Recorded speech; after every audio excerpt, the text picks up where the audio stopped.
सास बहू की हिंदी कहानी जो आपने अपनी ज़िंदगी में बड़ी पढ़ी और सुनी होगी।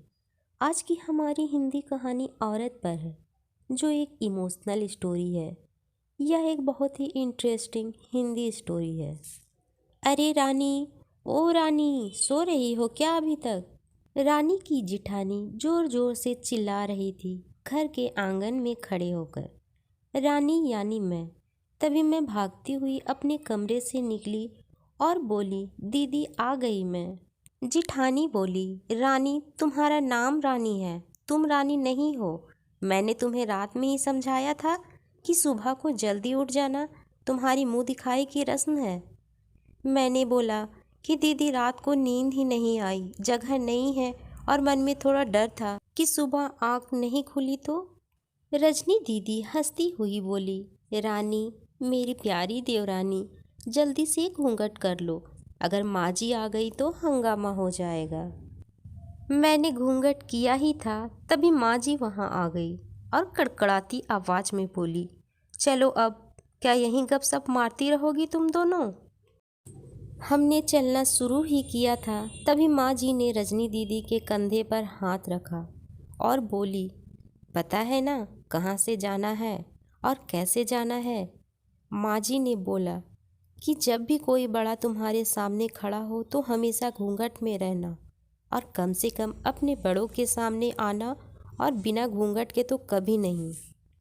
रजनी दीदी कुछ बोली ही नहीं, बस अपना सर हिलाकर हाँ बोल दिया। मैंने भी बस अपना सर हाँ में हिलाया। माँ जी के जाने के बाद मैंने पूछा, रजनी दीदी आप तो स्कॉलर हो और इन सब चीज़ों को कैसे निभाते हो? रजनी दीदी मुस्कुराई और बोली कि मैं थारे जेठ जी से बहुत प्यार करती हूँ, इसलिए मैं अभी तक चुपचाप सब चीज़ें को निभा रही हूँ। मैं कुछ नहीं बोली और चुपचाप रजनी दीदी के साथ घर के बाहर वाले कमरे में जाकर बैठ गई। वहाँ पर एक पड़ोस की आंटी जी बैठी थी। वो बोली कि यह कैसी बहू आई है, ससुर जी सामने खड़े हैं और ये यहाँ बैठी है। मुझे कुछ समझ ही नहीं आया। मतलब रजनी दीदी बोली कि आंटी जी अभी नई बहू है, यहाँ के रीति रिवाज सीखने में थोड़ा समय लगेगा। रजनी दीदी मुझे वहाँ से उठाकर मेरे कमरे में छोड़ गई। 6 महीने यूं ही छोटी छोटी चीज़ों में बीत गए। फिर एक दिन मैं राहुल के साथ साड़ी लेने गई। राहुल का फ़ोन आया और वो दुकान से बाहर बात करने चला गया। साड़ी की दुकान पर मैं बेधड़क होकर साड़ियाँ देख रही थी। तभी साथ में बैठे हुए अंकल जी खांसे। एक बार, फिर 2 बार, फिर 3 बार। मैंने साड़ी वाले भैया से बोला कि भैया इन अंकल जी को पानी दे दो, बहुत खांसी हो रही है इन्हें। अंकल जी भड़क उठे और बोले, क्या बदतमीज़ लड़की है ये, कुछ शर्म लिहाज है या नहीं इसे? दुकान पर हंगामा देख राहुल बाहर से भागकर अंदर आया और अंदर आते ही अंकल जी के पैर छूकर बोले, मामा जी आप यहाँ? मैं घबरा के दुकान से बाहर निकल आई, एक लंबा घूंघट करके गाड़ी में बैठ गई। राहुल बाहर आया और गाड़ी में बैठकर गाड़ी बहुत तेज़ चलाने लगा। मैंने धीमी आवाज़ में बोला, गाड़ी बहुत तेज़ चला रहे हो, कहीं एक्सीडेंट ना हो जाए। हम घर पहुँचे ही थे तभी माँ ज़ोर ज़ोर से चिल्लाते हुए बाहर आई, देखो आ गई ये रानी साहिबा, खानदान की इज्जत मिट्टी में मिलाकर।